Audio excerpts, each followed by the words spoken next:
right, welcome back everybody to conversation number 67.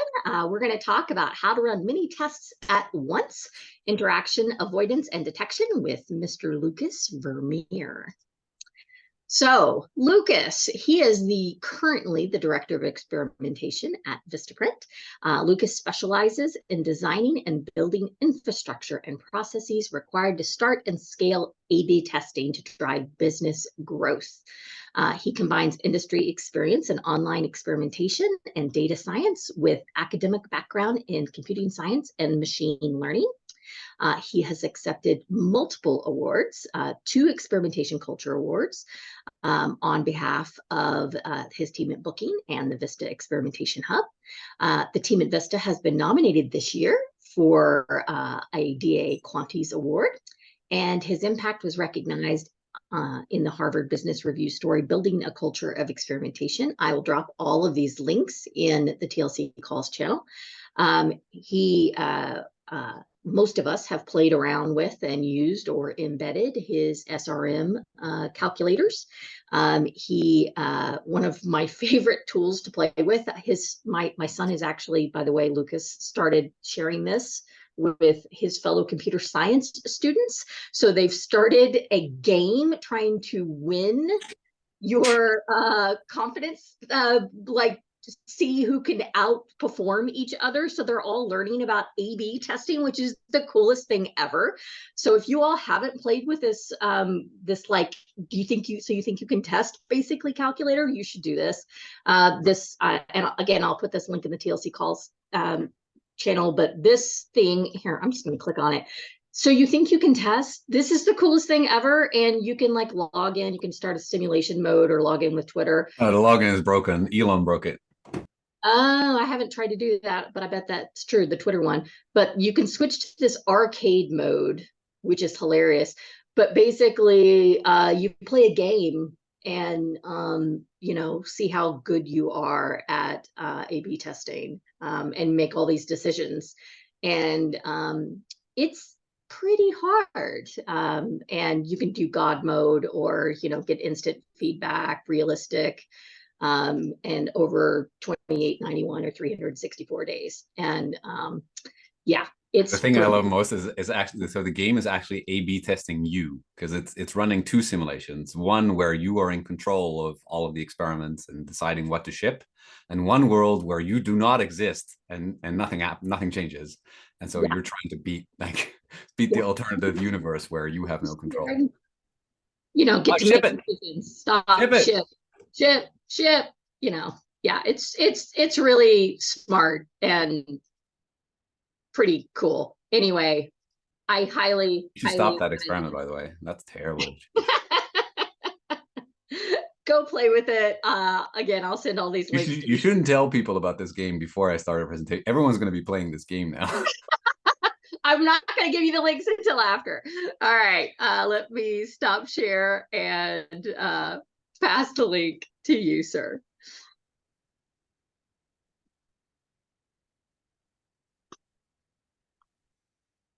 I'm so happy to hear that your son loves that game. It was I think it started as a hackathon project like a decade ago, and it just never finished it.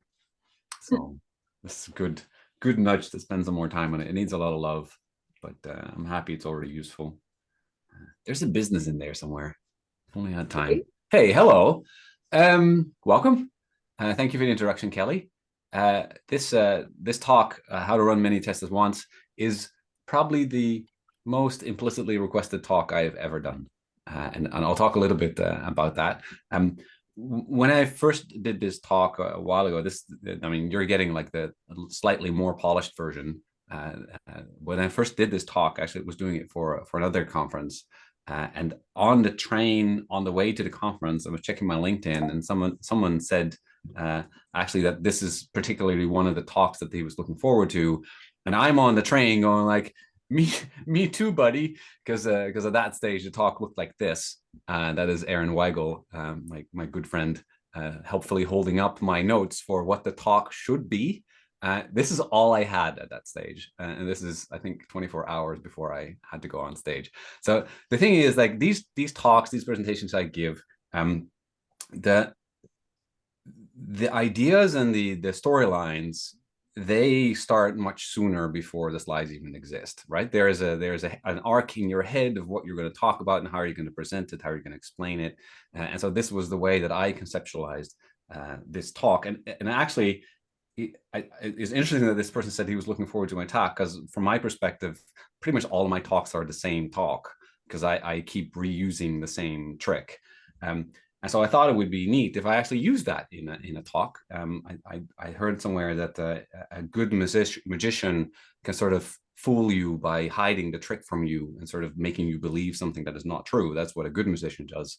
But it's even more difficult and a better skill if a magician can first explain to you how the trick is going to work and then still fool you. So that's what I'm going to try today. I'm going to first explain to you how this talk works, and then I'm going to actually do the talk. So how are all my talk structures? They essentially go something like this. First, there's a title slide that says like something, something, experimentation, something. And then I have my name and where I'm presenting. And then I always start with a personal story. Some first person narrative involving some kind of failure and some kind of learning connecting to the failure that helps me connect with the audience. On the one hand, it makes them see that I'm a human being. On the other hand, it also helps them understand where I'm coming from and that failure is completely acceptable in this community. And this is the slide you're seeing is known as the hero's journey. It is a metaphor or a standard work on how stories are structured. And so one of the things in there is also the personal failure, the abyss, the death, and the rebirth at the bottom of the cycle. I would not actually recommend reading the book. It's terrible, but the idea stuck for decades and has been used in lots of different movies. So just skim the Wikipedia page and that's enough. So once I'm done with a personal story, then there's some mind-blowing content. And then at the end, there's an obligatory Q&A. And then I tell people, you can ask me anything in the world, you can ask me. And then pretty much this first question every single time is, but what about the interactions? Lukas, you're talking about a company that runs so many experiments at the same time. Won't there be problems if you're running so many tests at the same time? Now, Lukas, I heard that Booking was running thousands of experiments. Don't all these things conflict in some horrible way that's going to destroy the planet? Every single conference I spoke at, I got the same question. And me being an arrogant bastard, usually my response would be something like, yeah, what about them? Because as long as experiments are executed orthogonally, that is, we have a coin flip for one experiment and a coin flip for another experiment, there should be no problem. And what I mean by that is that the experiments, the people in them, even if it's the same people, they are split in such a way that if both experiments are split 50-50, 25% of the people will see to control, 25 will see only B of one experiment, 25 will see only B of the other, and 25 will see both. And if you assume that there's no sort of nasty things going on between these two experiments, all of the math still works out. Look, I did it on a slide just now. If we assume that one experiment increases conversion or whatever metric you're looking at by 5% and the other does by 10, then the combination of the two will give you 15.5-ish. And if you work out the entire math, then you get still what you see in each experiment, a 10% and a 5% lift. So it works. Like there is no problem unless they conflict in some nasty way. For example, this like the horror scenario that people think about and that I use as a silly illustration is if there are two teams working on the same page, which you can already question whether that's a good idea. But imagine there's two teams working on the same page and one says, you know what, the contrast on this button is really low. We're going to increase the contrast by making the button pink. And the other team says, you know what, the contrast on this button is really low. We're going to increase the contrast by making the text pink. And then you run those both at the same time. And obviously those poor devils in that treatment variation, those 25% of people, they see something very, very bad. They see a pink button with pink text. They actually see nothing. So that, I think, is what people are worried about. Although I think some people are worried about this math.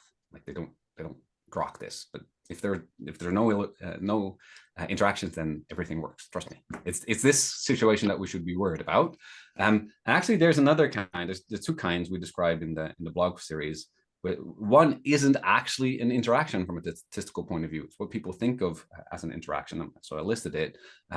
But it's one where one experiment is changing the traffic mix of another experiment by changing what direction people go into. For example, by changing a link or by changing the order of elements on a page, you can change how many users go to the next subsequent page in the journey. I call these traffic interactions, they're actually just sampling bias in the sense that it could result in the mix of traffic in that experiment no longer being representative of normal traffic. But the one that I just illustrated, where everything goes fine if you overlap these two experiments and they're orthogonal. Again, there's a fancy word. Google it if you want. But it should be fine. But if the button is pink with pink text, then it should not be fine, right? What we actually expect to see in that case is a drastic drop only for the people who see both. And so I took the same table here, and you can imagine that in the first bucket, we still see control, and the second is plus 5%, then we have plus 10. But when we combine the two, we see minus 50. Oh my God. Now that is actually what we call an interaction effect. The potential consequences of these things, I think, are something that we need to think about, because there's actually two. One is that the measurement might be biased. So if the interaction is subtle, then we're not talking about a 50% drop, right? But we're talking about if the lift really should have been 5%, it now looks like 6%. And interestingly, that can be good or bad, depending on what you need it for. If you want to have a very accurate estimate of the impact, then yes, that's bad. And that's why in a lot of medical trials or in a lot of scientific research, they worry about this a lot. But if you're mostly interested in the decision, so do we ship this, yes or no, then this can actually ironically be good, because a 6% lift is easier to detect than a 5% lift. And so you might miss the 5, but you might catch the 6. And so you could actually make the right decision as a result of an interaction. But the opposite, I think, is pretty rare, where we have two experiments that are both good. Well, what are the odds of that in the first place? But then both combined, they are bad.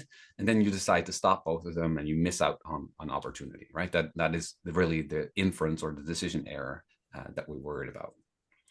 I think, personally, that interaction effects are not a problem worth worrying about. They are rare. And I say citation needed because we don't actually have good evidence here. I just have my own personal experience and asking around and anecdotally hearing other people talk about it, and actively asking people to give me examples where an actual interaction occurred, and then just hearing crickets, right? There's an absence of evidence here, I would say. If interaction effects were not rare, then I would see, or I'd expect to see, lots of blog posts and examples of people going like, hey, we had this massive interaction effect, look here, right? But we're not seeing that. So I think they are rare. And if you find any, I would love to see them with data, please. And then we can see how severe they actually are and how common.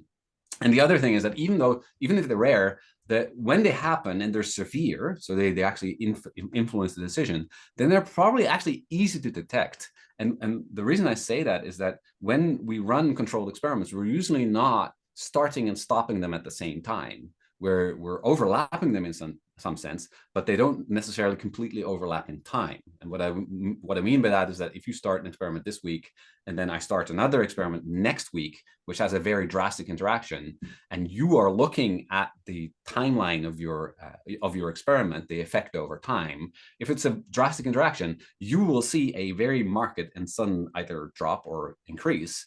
And if you are a diligent experimenter, you would go, that's odd. Maybe I should investigate. And I think the severe ones are actually quite obvious and easy to detect or avoid, right? The pink button example is a good one. Like, I don't know about your QA process at your company, but I'm pretty sure that we at Vista, we probably wouldn't actually get to the experimentation stage for this kind of thing. Like, it would be caught in QA, or so someone realizes that the pink button might not be the best thing to roll out. And so these obvious ones are easy to avoid or detect. Now, I said all of that at all of these conferences as someone who was employed by a company with a very, very mature experimentation culture. I was working for Booking.com. And at some point, I realized that that place is kind of special, and it's inhibiting my own learning to stay there. I wanted to go somewhere else and learn new things. And so I deliberately left a place I love. By the way, I didn't say this before, but sort of to show you how the trick works, I'm actively keeping track of where I am in the hero's journey in the bottom right. I don't know if you've noticed, but this is the crossing of the first threshold. If you're familiar with the model, like I'm going to follow it to the dot. So this is the point where the hero realizes that there might be a problem and that he has to go do something to address it. So I left a place I love and belly of the whale. I chose my own adventure and joined a company that does not have a very mature experimentation culture yet, but does have a very great desire to build one. I then started building within that a team of people who were interested in this. Some of them have presented at TLC, actually. They are awesome people, amazing. But there are some trials. The road of trials is where we are now. And one of them, ironically, is that when we started running more and more experiments at Vista, very quickly, people started coming to my virtual desk and asking me one question I had heard before, which was, but what about the interactions? God dang. I guess I need to address this one now, because now is like literally part of my job to address this one. So I started reasoning through this and helping people try to understand what are the alternatives, because even if you're worried about interaction, I think we need to talk about what else can we do to avoid them. And so one of them is actually the null strategy, which is not running an experiment at all. We can't have an interaction during the experiment, but just shipping stuff. I hope most of you realize that that's a dumb idea. And the reason it's a dumb idea is because the interaction will still occur, but this time it's happening in production, where we will be frantically trying to figure out why our numbers are down without having any way to detect what actually happened. And so just shipping it, I would not actually recommend you take this strategy at all. The other approach is to do sequential avoidance, running one experiment at a time. You run the first one first, and then once it's done, you run the second one. This has the obvious downside that it's going to reduce your velocity, right? I have to wait for one test before I start the next one. This really inhibits the number of tests I can run. And I actually think that in a larger organization, what this is going to do is that people are going to take the null strategy instead, because they don't want to wait for one test to finish. They say, you know what, I'm just going to run this one test, and this other thing, I'll just ship it. And so this sequential avoidance is has such a dampening effect on velocity that I don't think it should be recommended very often. You might have very specific experiments where you want to apply this, but not as a general strategy.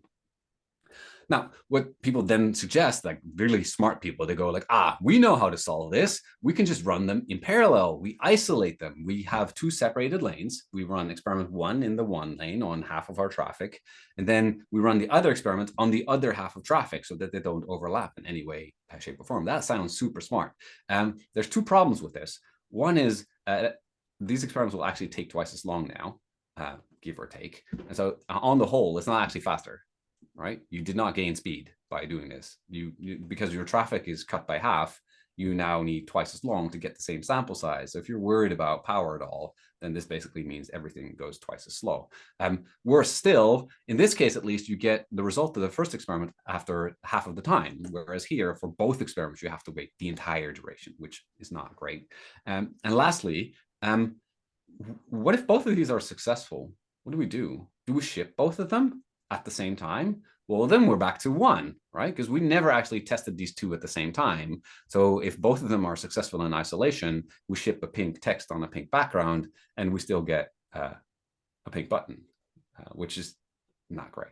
And so this, I think, is, I don't really recommend this unless, and that is the caveat, unless you have an experiment that you want to run where you want to measure something very accurately and you don't want anything else to interfere, and you don't intend to ship it at all. So if you are running an experiment just to measure something, just to learn, but you have no intent of shipping it, then you could consider running it in parallel. Now there's another strategy called combined avoidance. I used a different name before in the first version of this blog post, and Matt, thank you for correcting me. That was the wrong name. I won't mention it. I'll just use the combined avoidance. That's much better. Thank you.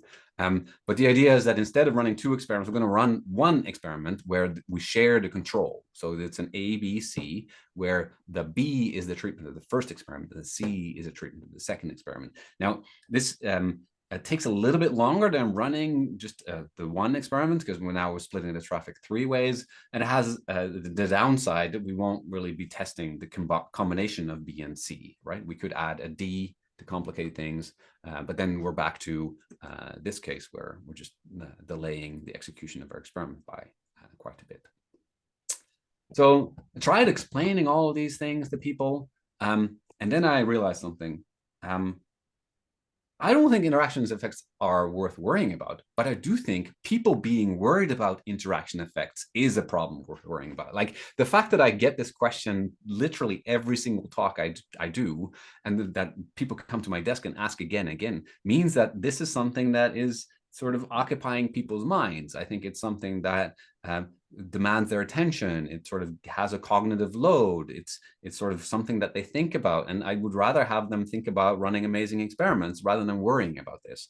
And we're still, I think we have people who are picking naively one of these strategies outlined earlier, and they're actually actively harming their own experimentation program. If you're so worried about interaction effects that you only run 1 experiment at a time on your website, I don't think you can get to a scalable experimentation culture that way. And so you're really shooting yourself in the foot because you're so worried about something that, again, as far as I can tell, is rare.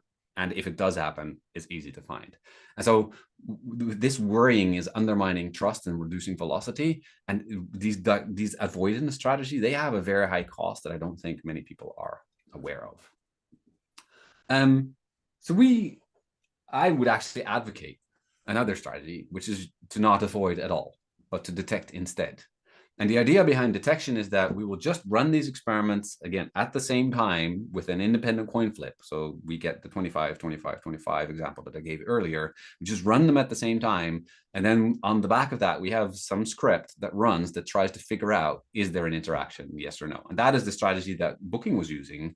And that is why for so many years I was recommending that. And so I said at Vista, I said, well, let's do that then, right? That sounds like a much better strategy. To which my team came back to me and said, well, yeah, that sounds like a good strategy. So how do we actually implement this change? And that was very awkward. And for me, the abyss. Because I realized I actually had no idea how to do it. Like literally none. I've been telling people for years that this was the best thing to do. But then when someone really actually asked me, so how do we do it? I didn't know. See how I made that failure personal? So I asked Matt first, I think. I think that was my first sort of hunch of like, I don't know how to do this. Let me ask Matt. And then Matt had some statistical techniques that I didn't understand that were way too complicated. And I tried Googling and figuring out how it works.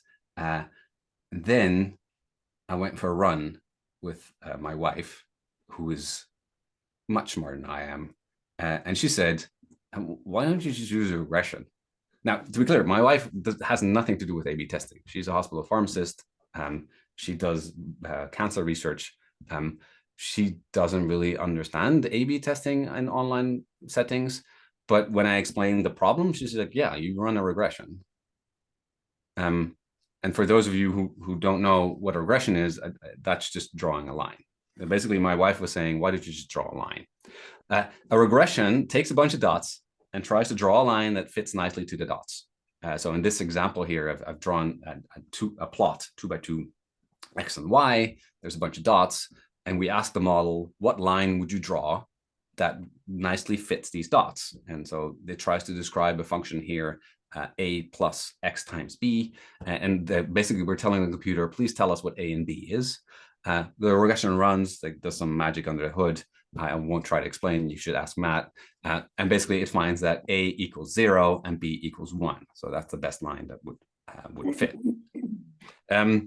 If you want to apply this to an experiment, then you can do this also for a normal A/B test. When we talk about interpreting normal A/B tests, we're often talking about a t-test or the significance or of a result. But really, you could actually model that as a regression. So you have a bunch of dots for A and a bunch of dots for B, and you plot them according to some metric Y, let's say revenue. And then you ask the computer, can you please draw a line between these dots? And it will draw you a line where the A is exactly the base rate that you would see in control. So if you go to your experimentation tool, it gives you a conversion rate for control for your A. That's A here. And B will be the impact of the experiment. It will be the effect of the treatment. So the regression, in that sense, gives you exactly the same answer as a normal t-test would. And most implementations of this, for example, in R or in Python, actually also give you a p-value and a confidence interval. So you could build like an entire experimentation stack using regression only. I'm not recommending you should. I'm just saying that you could, but you know, as scientists, we don't worry too much about whether you should. Back to the interaction detection. This is for one experiment, but the regression doesn't actually care how many X's and Y, well, it does care how many Y's you have, but it doesn't care how many X's you have. So in this case, I'm using one experiment. The X is which treatment the user was exposed to. But if we run two experiments, we actually have two of them. We have an X1 and an X2. And we can feed this into a regression model in much the same way. We can tell the computer, please fit a line. I use this like, I can no longer plot it, right? Because before it was a 2x2. Now we're adding two more dimensions, and there's no way I can actually show you on the screen what that looks like. So you just have to imagine it, I guess. But we're extending the model to include more than one input. In this case, it's whether you are in A and B of experiment 1, that's X1, and the other is whether you're in A and B of experiment 2, that's X2. And this star that I'm writing, that's actually a notation that people use to describe regression models, and this naturally expands to the formula below, which is there's an A plus X1 times B. The A is the conversion rate in control, remember? So X1 plus B is the effect of experiment 1 in isolation. X2 times C is the effect of experiment 2 in isolation. And then there's this additional term that's X1 colon X2. That's users who are in both experiments at the same time. And so D becomes the effect if you're in both experiments, and only the effect of that, because we've already taken out the effect of experiment 1 in isolation and the effect of experiment 2 in isolation. And what this means is that if there is no interaction, if these experiments have no interaction and they're similar to the example I gave all the way in the beginning, then the best line that the computer can fit will have D equals 0, because it doesn't actually need that term. We can completely explain all of the dots that we see using A, B, and C, and D is irrelevant. And so a regression model will sort of explain away and remove the D. And so we can run this regression on a computer, and it gives you an output that looks like this. I know it's scary. Don't worry. I'll work you through it. It's trying to tell you what line it fitted. And remember, we're looking for A, B, C, and D. They are here in the middle. We see the coefficients. Those are the letters, the numbers that belong there. And then we have intercept, that is A at 20. So here I simulated revenue on average being 20. Then we have X1, that is the effect of the first experiment, that's 6%. Then the X2, the effect of the second experiment, that is a lot higher. And then the interaction effect, so the effect of both, that's X1, X2. And all the way on the right, you see the little dots that indicate whether the result was significant. And the number just to the left of that is the p-value. So here, 8.33 e to the minus 5 actually means that D is not 0. And we're pretty confident that it is different from 0. Like the p-value of this test is very, very, very small. And so this simulation correctly finds that there is an interaction. This works. Like there's lots of other ways to do it. This is how I skin my particular cat. Don't skin cats. not nice. But like this is not the way that Matt recommended. That was a lot more involved. I wanted something that was simple that I could actually understand. And so this regression model does the trick for us, especially since we are interested. Go back to like, what is the actual problem that we're trying to solve? I am not trying to detect all interaction effects and have super crisp estimates of the size of them. I'm trying to make people worry less about them. And for that, I need something that I can run quickly, I can run easily, and I can show people the result and say, nah, this looks fine, or no, this indeed is a problem. And so for that, this model is perfect. We then, my team, Adriana, built a dashboard on top of this. She's amazing, by the way. And so we use Databricks as a SaaS platform. We run the regression and we show you a bunch of things. Like top left here, we show the relative sample size of both experiments. So there's two experiments here. One, clearly the green one, has a lot more traffic than the other one. You can also see how much overlap they have as a bubble, right? So only the part where the two bubbles overlap is where we have shared traffic. You can see that from perspective of that blue experiment, that's actually quite a large share of the overall traffic is overlapping with the green, but that's not true for the other experiment, right? So for the green experiment, most users aren't actually in both. And that gives you some sense of how worried should I be about this interaction from the experiment point of view. Like if I'm running that green experiment, yeah, you know, some people get bothered by it, whatever. But if I'm running that blue experiment, then I'm super worried about this interaction because, you know, it's a big share of my traffic.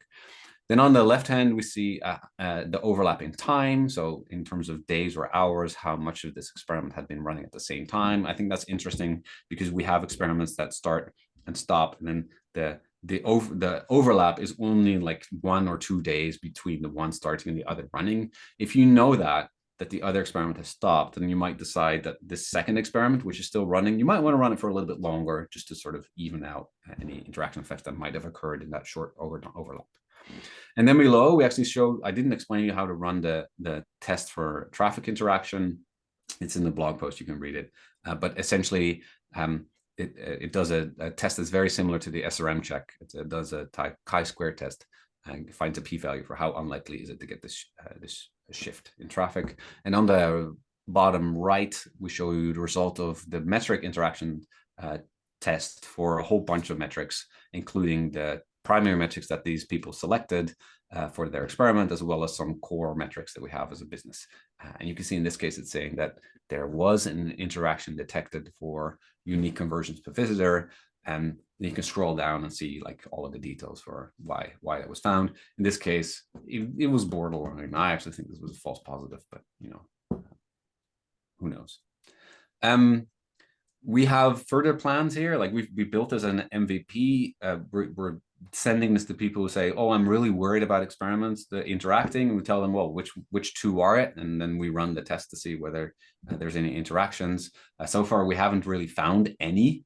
Which I find interesting, right? First, people are super worried about it, and then we build something to detect it, and like we can't find a single example of where this thing actually finds an interaction. You could argue that maybe this dashboard doesn't work, right? Maybe there's like bazillions of interactions and the dashboard doesn't work. I don't think that's the case though. Like we've run simulations where we actually simulate interactions and then it does work. So I just think that my hunch that they're rare in practice is the reason that we don't find any. But we do, like, if we find that this is a common thing and that people are still worried about this, then obviously we want to make it a little bit easier to sort of discover interactions and to sort of test for it. And so we're thinking about, can we integrate this into our experimentation platform, which we call Experimentation Hub, which is the same as the name of the team, which is kind of annoying, but you know, whatever. And so we have this mock-up of what it would look like if we integrate this back into the tool. We haven't actually done this because, you know, it's MVP, it works. Unless we find something or people are still really worried about it, I'm not going to invest time and energy in integrating this further. I anecdotally, the number of questions about this seems to have gone down, so I guess it worked. I couldn't really run a controlled experiment on that, but you're going to have to believe me based on anecdotes. And that was what we built. We then wrote a whole series of blog posts about that, because this, by the way, are you still following the roadmap? Bottom right, Like this was the ultimate boon. This is where the hero has gone through the abyss, found like the magic prize, and then goes like, yes, I have found the secret to life, success, and happiness. Now I'm bringing it back, returning to the crossing of Return of the Threshold. I am taking the fire I have discovered, and I'm taking it back to humanity and giving it to you. And I less dramatically, I just wrote a bunch of blog posts that have all of the details in it, in case you're interested. That is all I had for now. Just key take home. I'm giving you the freedom to live. Interaction effects are still not a problem worth worrying about, I believe.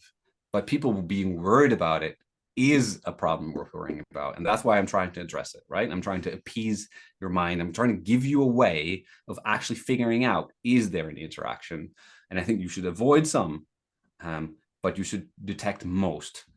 And regression is one way to do it. There's other ways. You pick your poison. I just gave you a way to do it. There's no more excuses.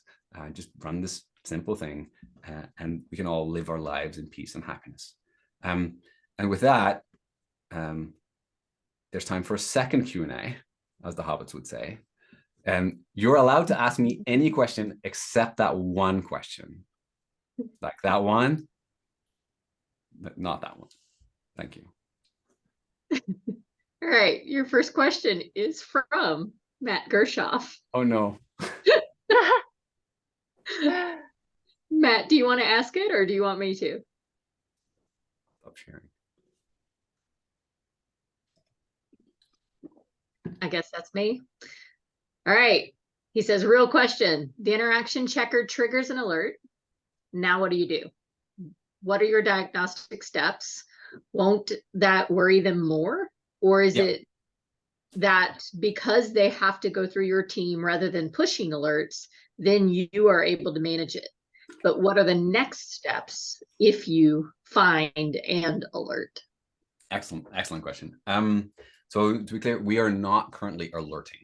So I think that part of the question, I just want to clarify. We built two dashboards, one that shows which experiments actually have any overlap in traffic, so that you can see which experiments you might be worried about.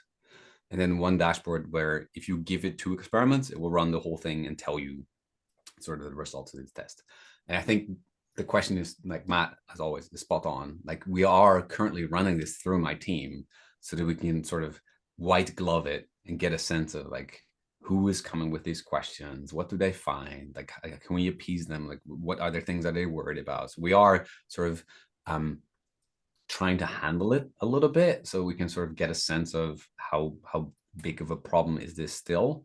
And we've not gone the route of actually automating any of this yet. It's actually very similar to how at Booking we built the circuit breaker. Don't know if you've read that blog post, but Booking has automation in place that automatically stops bad experiments. The very first version of that did nothing automated. It would literally send an email to one of the developers to investigate internally, right, within our team. And then we ran it for, I think, 6 months or so, just to see how often does this thing go off, for what kind of experiments does it go off, do we actually need to auto stop, or does the developer in question that is running the experiment already do it, right? What is the added value of, or would be the added value of automating this? How many false positives are there, stuff like this? And so we're essentially trying to do the same thing here, where we build sort of the technology to be manual, and then we're hoping to learn more about like how is this actually used in practice. And that's to your like the actual point of question. What do you do when you find one? I don't know, because we haven't found any yet. Like not, I mean, it's triggered once or twice, and then when you look at it, it's like, well, we are testing, I think 10 different metrics in this thing, and we're not really correcting for multiple testing. So you do find false positives, obviously. So, and one of the reasons we haven't sort of corrected for multiple testing is we wanted to be sensitive, because we want to find things, right? We're learning here, right? If this was automated alerting, you would be very strict because you don't want to sort of overwarn people. But since we're white gloving this anyway, like we could afford to be less strict and sort of err on the side of detection. So we found a few cases where it said, yes, there's an interaction, but then you actually look at it and it's things like, well, conversion is not or conversion is affected, but revenue and any of the other leading indicators to conversion are not, and the p-value is like borderline significant. You're like, well, let's keep it running for a while, and then turns out like it's just a blip. I guess Matt would then ask, well, what would you do if you did find one? I think that's an interesting question, because the whole idea here is that when these interactions occur, there's probably something about the functionality or the user behavior that is incompatible, right? So it's either pink on pink, or there's, you say free stuff and then it's not actually free, right? These kinds of like things that are functionally conflicting. So I guess if we did actually find one, the first thing I would do is sort of deep dive on how do we think this experiment actually works? How is it changing user behavior? Why would that be different if we have both of them on at the same time? That doesn't result in anything. I probably would start looking at segments and try to figure out, like, is this a particular audience that is being affected by this, or is this global? Yeah, I think it's very similar to SRM, right? If you find a sample ratio mismatch, like all bets are off. Just start digging. There's no clear recipe, I think. Yeah. Florent? Yeah, I wanted to jump in briefly. I mean, one thing is that like what Lukas and Matt were discussing here is like the theoretical cases of like all the possible theoretical cases to be exhaustive, but in practice, you're going to have quite a few cases where it's like, oh, we have an interaction, but even taking that into account, we should only roll treatment 1 and not treatment 2 because treatment 2 does not have a positive effect. Or we should roll both because the sum is still better. And so like really, it's you're like in practice, you're only going to get to a problem of like, oh, really they could both work, but only one of them, and we're not sure which one, this kind of situation. And so if you get to that, then you're like, oh, then let me rerun a follow-up test where it's like control treatment 1, treatment 2, or then you do the sequential. But like basically, if you think about it in theory, it sounds much more complicated than it's going to be in practice, where in most of the case in practice, the solution is going to be clear, or it's like, and let's see if it's unclear and economically significant, run a new test. Yeah, I think what you're highlighting is that I call this the other interaction effect. And what I mean by that is when you find a statistical interaction, the next thing that needs to happen is a human interaction between two teams, because two teams are clearly running two experiments that are not sort of working together nicely. And they should just talk and figure out like we were talking before the call started. Yeah, you talk about like, well, your experiment, it seems more important than ours. So do you want to like test it in isolation before we test ours? Or maybe they go like, well, actually, we think these could be combined. Maybe we can work together and collaborate on something that is even better, right? But that will only happen if you detect and then tell those teams, hey, you should go talk. And I don't think there's like a clear-cut answer like this. I'm not trying to solve for that at all. Like, again, I'm trying to appease people's worries and help them discover these things. And then the next question is obviously like, what do you do? And Matt just said, I guess one could suggest a follow-up factorial design experiment, but it's something that we ask ourselves, how can we best guide clients? Yeah, I think Matt's problem is very different, right? Because he's a vendor, so he's worrying about like, how do I inform, like at scale, how do I inform people? That's a very different problem than the one I'm trying to solve here. He just said, yeah, or they may blame the software vendor. Just yeah, of course, yeah. Hey, same with SRM, right? I gave you your citation. I put it in the TLC calls channel. You said citation needed. I have provided it. You found citation? I gave you your citation because I remembered just today I was reading back on an old LinkedIn conversation from about a week ago. Ronnie and I were both commenting on a post, and Ronnie shared a link to a paper that he and I think Dylan Lewis had co-authored. Oh, that one. Yeah. And he specifically quoted something about parallel experiments and our experiences that strong interactions are rare in practice. And there's a Van Bellen. Yeah, there you go. So thank you, Kelly. There's your citation. And also, this citation is from 2002. The Pythagorean theorem is older than that. We still use it. The internet is older than that, but we could use some new data. I think this is difficult, right? Because if we are right, if they are actually rare in practice, then what you would expect to see is no evidence. Since then, and also they were citing it from their experience at Microsoft. Right. Yeah. And I saw the same at Booking. So, right. And I think that, I tried to explain that in the talk, right? I think it's rare because the severe ones get caught way before they get to the experimentation stage. Like these teams are obviously also looking at what other teams are doing. And so the severe ones get caught early in Q&A. I think one piece of it is that interaction, when we have the similar problem as when we have within one experiment, one metric go up, one metric go down, and we don't have a proper OEC or trade-off, is that I realize that in those cases, I'm quote unquote not to blame, like in that experimentation is not the problem. Experimentation is surfacing trade-off and problems that were being unaddressed before, but we're neither causing the problem, nor can we be expected to solve the problem by ourselves. We're just like bringing to the surface, like, hey, people, there's something going wrong in the way you design thing, and you guys are going to have to solve it.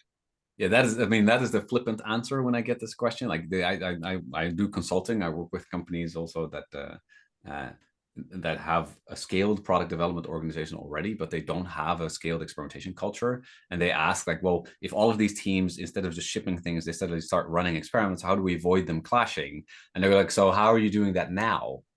Because if they're already shipping things, then this is a pre-existing condition, right? This problem already exists, and I believe that experimentation can actually be part of the solution here, because it forces teams to very clearly describe what they are changing and why as part of defining the hypothesis, then documenting in a central place, usually the experimentation platform, what they are running and when, and then it allows us to actually detect when these interactions happen and which users are even being exposed to the same thing. So I think experimentation is part of the solution here, right? But like someone who naively looks at this thinks that, oh my God, there's going to be a huge problem. Whereas I think like first is rare, and then second, we actually be part of the solution. I have another thing there. Actually, there's another very, very uncomfortable reason why they are rare. Most tests don't work. Don't impact or have enough. Right, exactly. And I know that we know this like rationally, right? Emotionally, we don't like it, but like rationally, we know most tests don't work. And if they don't work, then they don't interact. So. It's because they're not having an effect in the first place. They could, if they could not work by having a negative effect and interact, but in that case, you don't care. Right. or they're canceling each other out. Yeah.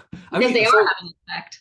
Yeah, so something I didn't really describe in the blog post, which is like, I'm pretty sure there, if we do start finding them, like, I should probably do like a wider call to action and say like, hey, if you find an interaction effect, tell me. Like, I'm going to collect them. I'm going to start a repository of real examples. Lucas, I have a request, please. One of the things that I asked you for before, which I still haven't seen, those 3 blog posts need to link to each other. Oh, so right. That if you read blog post 1, it links to blog post 2 and 3, and vice versa. I know. If you could add those links, number 1. Request 2, can you please go into the calls channel and link all 3 blog posts so that anybody who wants to read them can get to them? Yeah. Question number 3 from Dylan Lewis. One of the other methods you talk about in the blog post to reduce worry is having teams enter experiment projects into the special Jira board. How do you get people to enter data into yet another systems? Teams often don't talk to each other, so hopefully the Jira board creates another water cooler location for teams to interact.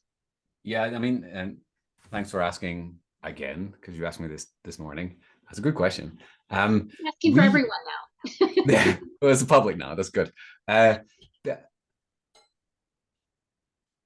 We try to make sure that people understand that there is value to documenting centrally and to sort of give them something back. There's no forcing mechanism here, right? No one is actually forcing you to put stuff in that Jira backlog. But we do base most of our automation and all of the things that are going to save you time on that Jira board. So you could decide not to put it in there, But then if you have a question, the first thing we're going to ask is, can you please link us to the Jira ticket? And then if you go, we don't have one, then we go, well, please create one first. Like literally no ticket, no service. But also like the previously, before we had this, people were used to sort of keeping stakeholders up to date in a very manual fashion. But now that we have a Jira board, we can actually add stakeholders and they get automatically notified when anything changes, right? They can add comments in a place where other people can see. And so we're trying to create these sort of real value, tangible things that encourage people to follow process, but there's no sort of strict enforcement of that. I won't suggest in any way that we're perfect at this. Like I think there's room for improvement, but I think by highlighting sort of the value of it and then focusing your attention and support to those people, it will naturally draw users towards it. And there, I mean, there's for sure there's going to be pockets where people ignore it. That's fine. I can ignore them too. Does that help? His internet died, but I'm sure it did. Oh, his internet died. He'll be back. Which channel do you want me to post these links in? In the calls? TLC calls. Okay, that one.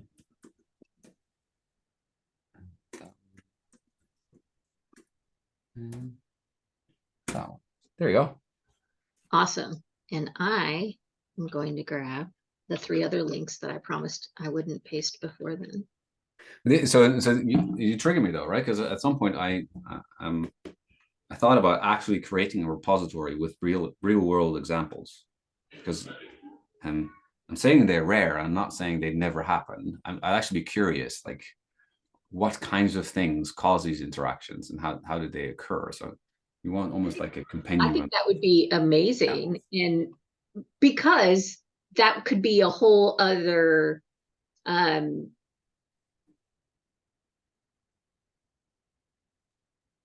you know, there's all these which test one type things. Oh, those things. Yeah. You know, We should call it Which Test Interacted. I think that's a good name. exactly. Yeah. Good XY. There we go. Mm-hmm. Yeah. Right. Yeah. I'm sure we can come up with a name. Mm-hmm. Yeah. No, I think it'd be interesting to sort of collect it. Also, like, I mean, it's a bit similar to what we did with the SRM, right? With SRM, there was something which was mismatched, and this was mostly Alex's work. But he built this entire taxonomy of all of the ways in which we think that SRM can occur. Maybe we can do the same thing for interaction effects. Right now, it would be very boring paper, right? It would literally be like, people are worried about this, but we have 0 examples. Imagine if it was like, was there an interaction or did it interact? And you had people vote on whether or not there was an interaction. Oh. And there wasn't. There never is. It's like no, the answer is no for all of them. I mean, the other way the game would be to say like, well, if you struggle with running this analysis, like if you don't have a data scientist at your disposal, I will do it for you. Right? The answer is no. Send me your data. I will run the test for you. Have you seen the like joke site about like it's like, should I build it? And it's like carousel. Oh right, yeah. Should I use a carousel? And should I use a carousel.com? The answer is no. It's always no. Yeah. No. Send me. I'm not kidding. Like send them to me. I will run the test, and then if it's not an interaction, I will still put it on the compendium. Exactly. I think Ton wants to say that he actually found a few. Did you find one? I'm worried about data quality when people send in the test to you. But right. Question to you, Lukas. You've been at Booking for many years. You have seen 10K plus experiments. Yes. How many of them had interaction effects? We actually never tracked the percentage. That's a good question. So, is it like 10 experiments, 20, or is it like above 100? Oh, where I was actually convinced there was a real interaction effect? Hold on. Dylan says he has an interaction example he can add. It has more to do with experimentation splitting than what's happening. Very easy to overcome. Happy to contribute. And then Ole says, maybe a question is stupid, but I can't not ask. When we run experiments, we tag users by adding an experiment ID. and a group. So if the user leaves and then comes back, they will see the option they saw before. So it seems that user participation in both groups is not possible, except if they return using a device that does not have an experiment tagging. So what's at the root of the interaction issue? This sounds like a detail of the, so you're saying that a user can only be in one test at a time?